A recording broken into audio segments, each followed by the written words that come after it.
Un mot de cette attaque survenue au niveau d'un poste avancé de l'armée à la frontière. C'était le 20 juillet dernier au Togo. Donc absolument, on voit tout de suite sur une carte où ça s'est passé. Donc c'est un poste qui a déjà été attaqué en 2021, 8 soldats tués.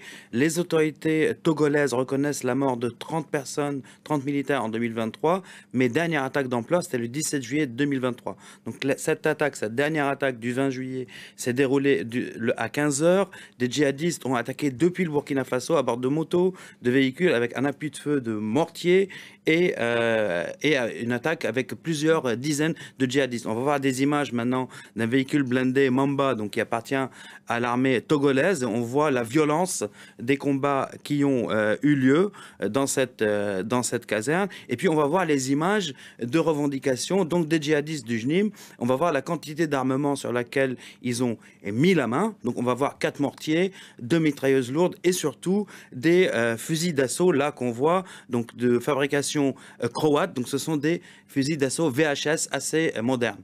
Vous aurez dû constater que depuis un certain temps, l'armée togolaise ne communique plus sur les attaques. C'est soit les terroristes qui communiquent, ou soit c'est les militaires eux-mêmes qui appellent leur famille et qui leur envoient des messages. On a vu le carnage qui a eu lieu ces 2 jours à Dapao là-bas. Exactement dans la même période que l'année dernière quand il y a eu les Ivala. Alors, je le disais, pas de communication des autorités togolaises jusqu'à présent. De manière générale, elles ne communiquent quasiment jamais sur leurs pertes.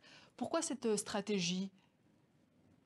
Euh, c'est un choix totalement des Togolais de rester bouche bée sur la situation sécuritaire dans le Nord. C'est vrai que une fois dans une interview, le président Faure Gnassingbé a reconnu des pertes en vies humaines et quelques attaques, mais globalement, que ce soit officiellement et pendant un bon moment, je pense qu'aujourd'hui la presse togolaise a été même interdite officiellement d'en parler. C'est peut-être un choix pour 2 raisons.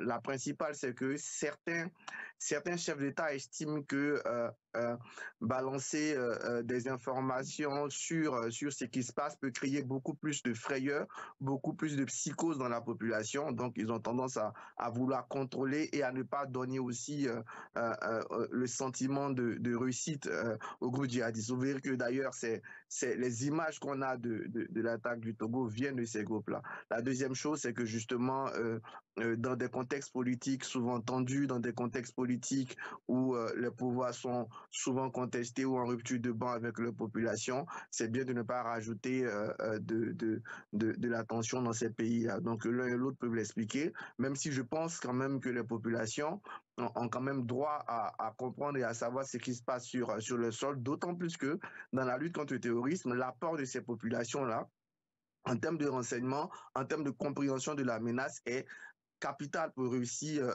avec le terrorisme.